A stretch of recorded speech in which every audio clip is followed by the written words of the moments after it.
I'm Vin. I'm Sori. That's Booby. And Vita and Chip. And Rocky. Shout out to the big homie Booby. Why do you have to call him Booby? Booby's got a phrase of the day. Booby's phrase of the day is Booby. That's his first phrase. That's what he says. That's Booby of the day.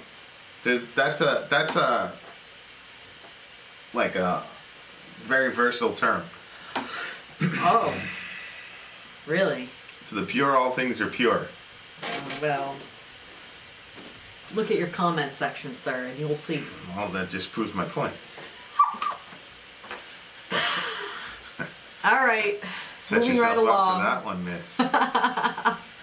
I run Maiden. Yep.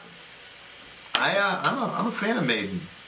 Yeah? I've had a long journey with the big homies. Yeah, I think so. But yeah. One of the most inspiring bands. So this is called Wasted Years. I doubt very highly I'll be inspired by it. This is one of the person in the right place at the right time things. What do you mean? Apparently this guy, I think it's Anthony, he like asked, I'm guessing it was at a fireside or something like that, and he asked you for this and you said, yeah. So he's like been very patient to actually wait for it to actually happen, so. Okay, well, speaking of firesides, we're migrating all the fireside stuff to another channel. The other channel is Middle America with Vin and Sori. Here it's right here. If you're a politically / religiously minded individual, and when I say minded, I mean you are interested in hearing and having those conversations. Yeah. Those 2 3-hour marathon sessions, those have been moved to Middle America with Vin and Sori. So it's discussions. It's not about, reactions or metal or music even, really. It's about religion and politics, the 2 things that you're supposedly never supposed to talk about. Vin here is diving in. I sit beside him and sometimes dive in, depending on how I'm feeling. But, I mean, it's just a regular fireside chat. Yeah, same that we've been doing, whenever we do the fireside. Yeah, so. I usually come with a subject or 2, but... Yeah. So you have to go there and subscribe there and hit that notification button so you'll get the notifications of when we go live on those. It also becomes incumbent on you to join our Facebook group as well if you want those notifications, because that's true. I post on Facebook. We're also getting a mailing list together, and I'm going to just send out a little blurb so that you get a notification. Right, so you don't have to. Because YouTube sucks with hasn't been giving it to people. They're terrible with notification. I know it. You know it. So there we are. Yeah. And then, what? Go ahead. Also, if in case you're interested, I have a channel that I started too, and it's basically just what the life of Sori and our family is. My Sori life. Yep, my Sori life. It's a couple videos, a couple more coming. So, anyway, that's it. There you are. Iron Maiden. Wasted Years, Iron Maiden. Let's go. Go.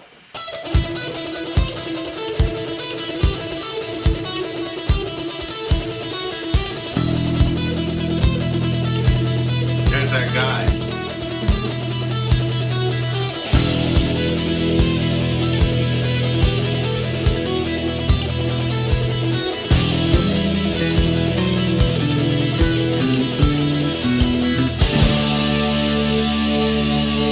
From the coast of gold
makes me want to work out. This is going to be my official workout track, especially that middle. Yep.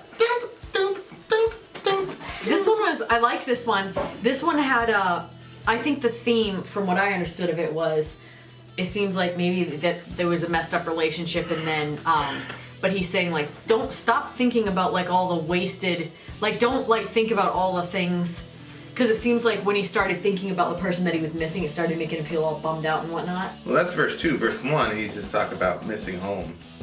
Yeah. Oh, Not right, yeah. necessarily about a relationship. Yep. Yeah. But I never miss it till it's gone away. I've heard a couple of artists say stuff like that. So is it talking about home, or is it talking about a person the whole time? Well, I think the theme is about. Yeah, the first verse I'm assuming is about being on the road. Yeah, that's what it sounds like. And it's about, the coast of gold, the 7 seas. It's sort of like this mythical goal that you're trying to reach. Yeah. And he hit it. But now that comes with a completely different set of problems. Right. Now he misses home, and he misses a person that he used to be. Oh. So before you hit that goal, you're existing in that time before you hit the goal, and you're like, man, I can't wait till I hit that goal and become a rock star and blah blah blah. Well, you said that, like, part of the whole, remember how, like, the whole chemical thing of, like, the anticipation of some high or the anticipation of something is actually usually better than the actual grasping of that thing. So maybe it's the same thing there. Yeah, and then you say, then I'll be happy, and then but then you hit those things, you're like, oh, I miss home, and I'm a different person, and then you look back and you go, oh man, those times back then when everything was simple, that's when it was, and. But don't waste your time always searching for those wasted years. Face up, make your stand, and realize you're living in the golden years. Just realize that you're good where you're at. Well, yeah, it's like, when you had the goal of trying to become a rock star, those were the best times because those were the times that you were in. Now that you're a rock star, those are the best times because those are the times that you're in. So whatever time period you have, that's what it is. Don't fall into nostalgia where you look back or idealism where you're looking forward and thinking that the future is going to have some good time. Like, you got an allotted period of time. And be happy and thankful with the time that you have. And there you are. So the first thing is like the, life direction type of thing, I would say. And then the second thing is a relationship. Too much time on my hands. Those traveling careers are not very hell. It's the same thing in, dev group. Those guys, forget it. That's your dream, and you work very, very hard to get there, and you attain it. Forget it. It's just not conducive to a relationship. It just isn't. So it's like that's probably over. But then that's one of the things where it's like, okay, it's over, but you could still recognize it was good while you had it, and you don't have to. But it is an interesting time on my hands because it's like it's true. When you're on tour, like there's just I'm sure there's just a lot of downtime and a lot of you're up there for an hour every day. So you're traveling or you're walking around doing nothing, and then you're up there for an hour. So and you're in an unfamiliar city, and then it kind of makes you after, like, I think the first times, like, it's probably exciting and you're seeing new places and stuff like that, but then everything gets old. Like, even seeing new places would get old, and all the excitement that would go along with it, it all gets old. And so then you start missing what isn't old and what's familiar to you and what is comforting to you. And then it can be family, or it can be places, or it can be even food where you're from, and you know what I mean. And then you're just Peterson talks a lot about chaos and order. And so, like, if there's too much order, you get bored. And if there's too much chaos, you go back to search to create order, which is what you had when you were bored. So if you have too much of one, then it gets all crazy. So it's like. And I think different people require more or less of one or the other. I need more chaos. You need more chaos, and I need more order. Yeah. It's funny because everybody, like, in my family thinks I'm a chaos element. You were. Yeah. In your family, you were the chaotic element for sure. Yep. And I standing beside you, I'm very orderly. Yeah. I should have a tight bun. Yeah. It's true. I know. It's true. It's weird to like have a shift like that as a person. Yeah. But, you know. I preferred being the chaotic one, honestly. Why? I don't know. Well, it's interesting. My other relationship, I was the order element. Yeah. So Right. Yeah. We both had a flip. It just, well, yeah. I mean, yeah, I guess. But you know, these are the golden years. That's such a good line. Realize that you're living in the golden years. Yeah. This is the time that you're gonna miss. We always talk about that summer. Mm-hmm. And I think you and I have different perspectives on that summer. What's your perspective? You're always very nostalgic about that summer. I'm not very nostalgic about that period of time. I am very. Yeah, it just wasn't. It wasn't real life to me. You know, this stuff right here is the stuff that This is the stuff that I like. Yeah. You know, Well, that was the stuff I liked. We did so much. We did a lot of running through woods and through climbing things, and yeah. I like that. But we weren't in a relationship, and we weren't, No. you know, whatever, and we didn't have to navigate things. I like Yeah. the puzzle of navigating. Oh, well, that's convenient. I've been thinking really hard about, okay, you and I have different priorities on things, we have different interpretations on things, and Yeah. so it's like, it's been cool to be able to like have those issues. I mean, I don't enjoy them, but this to me is more meaningful than the summer thing. I don't think that summer says anything really about us as people. I think if you put anybody in that situation, if you put any two people in that situation, they could do pretty well. Yeah. This is extremely challenging. Yeah. Where we are right now is Oh my extremely gosh. challenging, and that's, you know, Yeah. It I appreciate this time. really is. For sure. You know, so these are That's like, good to hear. but you know, it's just it's an interesting, and of course, you know, I kind of needed this song as kind of the excuse to say, yeah, I don't really look at that summer the way that you looked at it. Yeah, I guess. Yeah, that's weird to me. What do you mean? What's weird? It's just weird because that summer was so like. I think in my summer in my world that summer had no flaws. Like, well, I mean. Yeah, and that was the flaw. There was major flaws like with me personally in my personal life, and Yeah. you were like my good friend that came in to help me, Yeah. you know, stay alive. But yeah, I'm glad you stay alive. yeah. Good lord. Now here I am making life. Yeah. Yeah. I don't know. Yeah. But it's my brothers and I went through this because we moved so much. Mm-hmm. And you know, initially it was like we liked where we were, and it was very painful to have to move and all the rest of it. So Yeah. it was like, and you know, my mom, it was just a chaotic upbringing. Mm-hmm. But then after a while, I would find myself getting bored. I'd be like, all right, we're 3 months here. We're 3 months here. Yeah, it's like, come on. Gosh. Once the, you know. Oh yeah, I see you get like, what do they say, itchy feet or something like that. Like when there's like a new project at work or, excuse me, something on the channel, or sometimes I think you get itchy and you need to do a fireside. It's true. I can No, it's see true. it. And I used to be like, what? You just did one, like, you know, well, now I'm just like, go ahead. Well, I like, that's one of the things I like about YouTube is like there's so many things that you can do. Mm-hmm. So you don't get like pigeonholed into one situation. Yeah, into one situation. Yeah, there's a lot of variety. Yeah, Variety. there's things that we could do deeply, you know. So I like that. Mm-hmm. I think, you know. So anyway, but yeah. So we would be. I remember me and my brothers. We'd sit around like, oh, we just start naming streets like Gantry. I had fun at Gantry. Or, I had All the fun places at, that you live. fun at Badcock. Yeah, and you talk about like how fun it was at Babcock, and fun it was at Gantry, and fun it was in Country Gardens, and Country Gardens was really fun. You know, there were a lot of kids our age, and Yeah. there was this. So Country Gardens was the good part, Sounds nice. and then there was a wall, and then the cedars were the bad parts. There wasn't a wall; it was like a fence. Yeah. And then the cedars were the lower income apartment. So Country Gardens was like the prissy one was where we lived, and then there was the fence, and then the cedars were the other one. Yeah. It's like, don't play with those kids, blah blah blah. They're ghetto, blah blah blah. Really? Oh. Is this where we live? Would that be like the Cedars? Yeah.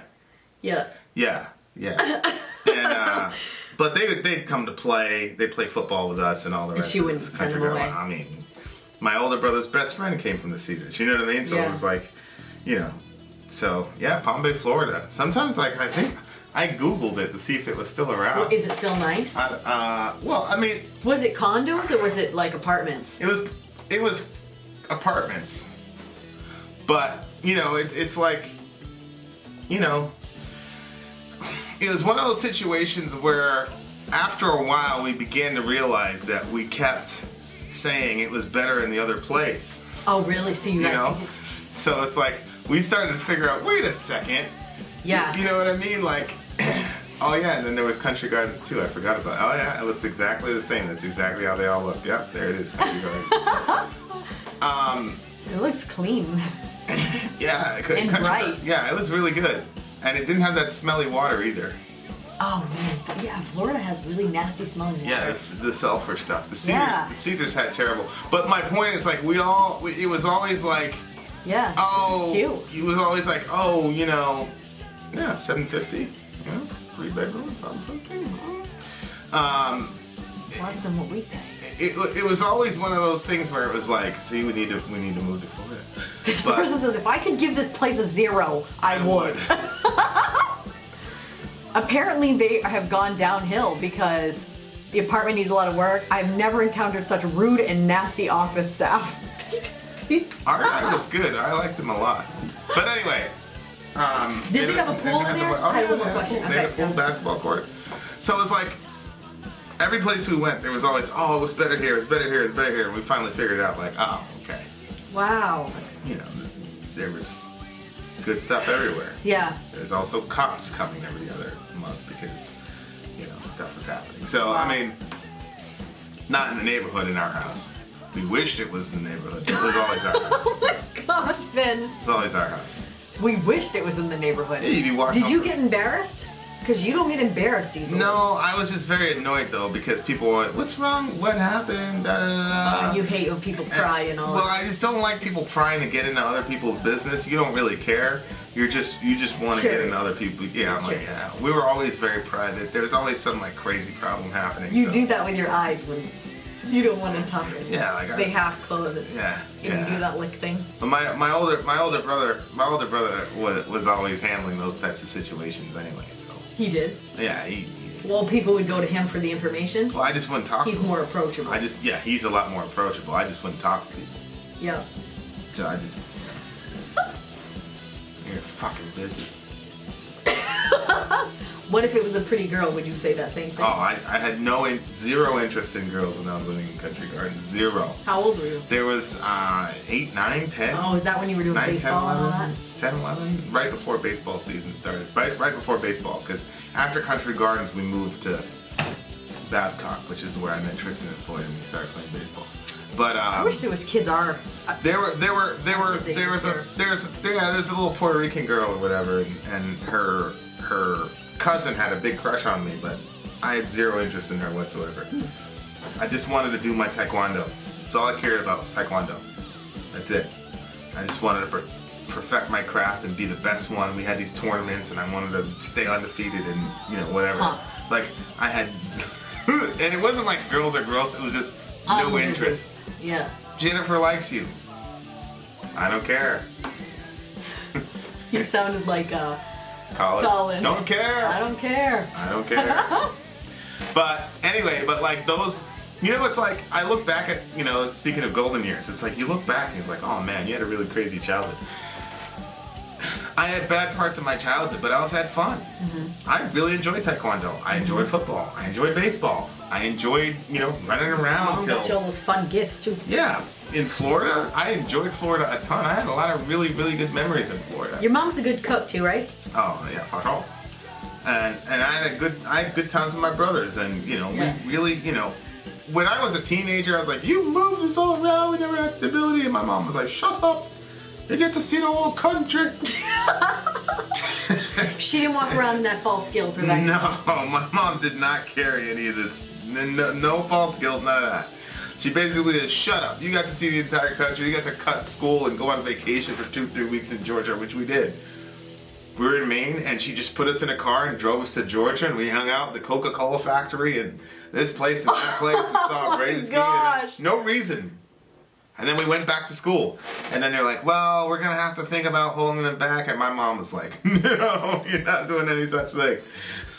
She basically said, my kid's smarter than all your stupid kids anyway. My mom was like, you're a subpar teacher. And she was like, you're a subpar teacher. He doesn't even need you to whatever. Well, it was true though. It was true. I don't know how true it was, but they basically said, okay. No, I'm not saying, I don't know about the subpar teacher part, but you were just a smart kid. If you wanted to, you could. Well, yeah. I mean, you know, yeah. I think we'd have to move Johan up a grade. But yeah, so like, yeah, there were definitely difficulties and cops and stuff like that, but we also lived a pretty exciting life for kids, you know? Like it was. And honestly, like, it's one of the reasons now I'm able to move in all these different environments and be an authentic person. It's because I had to exist in different environments and find out how to be myself in all these different environments. Right. And it's helped me a ton. So I can talk to street people because I've been in New York City and I understand that. I can talk to hood people. I can talk to executives. I can talk to homeschool moms. It's like. So it's like. You could look back and complain and say those were terrible years, or you could say they were golden years because, you know, I'm thankful to my mom for that. You know, and honestly, like she, you know, if you're gonna do it with anyone, it was fun. Some of the stuff was fun. I'm not gonna lie. Out of school, it is what it is. And then didn't you guys have like one time where you guys had like multiple vehicles and? What do you mean? Oh yeah, when my mom, before the accident, when my mom and my stepdad, when they were on 10, forget it. We had all the cars and all the stuff, and we moved into this all-white neighborhood, and they're all like, coming in, and there's just car after car coming into our parking lot. 4 cars in the parking lot at one point. They probably thought you guys were drug dealers or something. Well, they came on. So what do you guys do? My mom was like, shut up, get those people to. See, that's what they wanted to know. Oh yeah. How did these negroes get all this? This white money. Oh my word. But even that neighborhood was really, you know, it was like late 80s, you know, Biddeford, Maine, you know, black family, the only black family. Yeah. But the neighborhood, after a while, it was like, all right. What was that song? Remember there was that song where the guy, it's a rap song, but the guy singing about like, but I think like the neighbors were trying to find out what he does, and then he goes, then he makes it look like that. The neighbors think I'm selling dope. Yeah, that's the one. J. Cole. I can't sleep in the paranoid, black and the white man territory. But even they were like, well, I mean, it wasn't all bad. I mean, yeah, they were racist as hell, but like, it wasn't all bad. We had fun. We had Chris Green, we had Steve Shabbat, all those guys. You know, see, I would have done the same damn thing. Oh, I'd have been wondering and out of ass. They were puzzled. Like, what's this? Buick rolling up. We had this big giant van. And you know, my mom was not very, you know, she was just like, you know.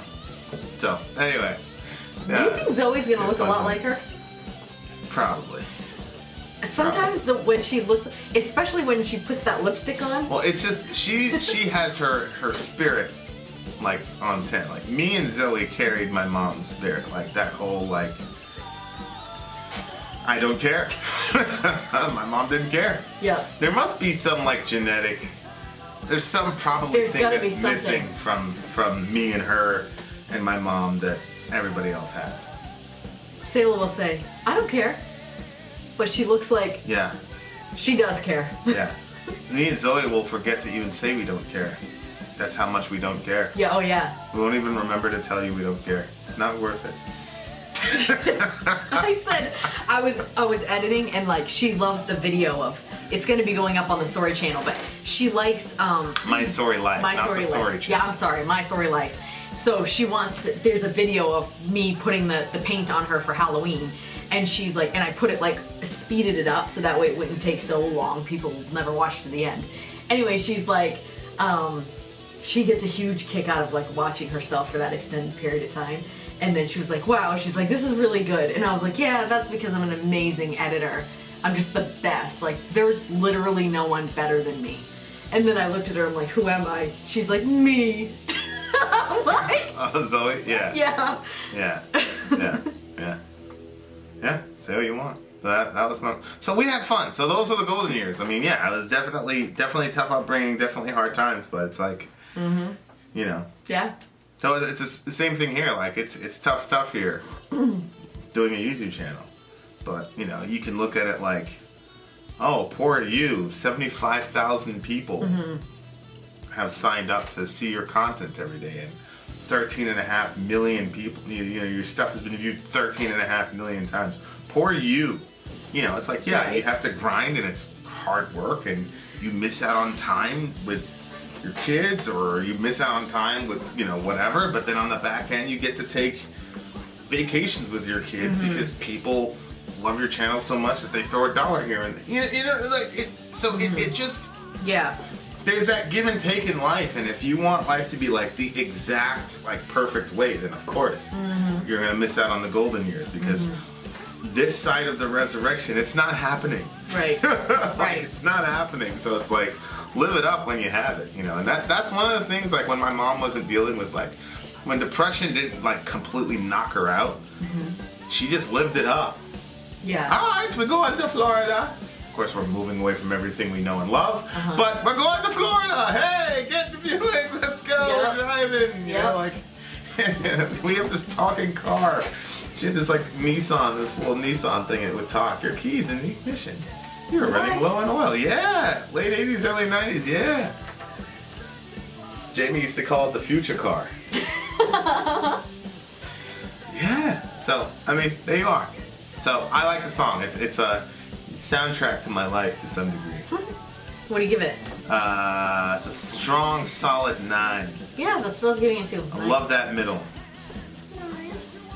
Vin out. Sori out. Gone.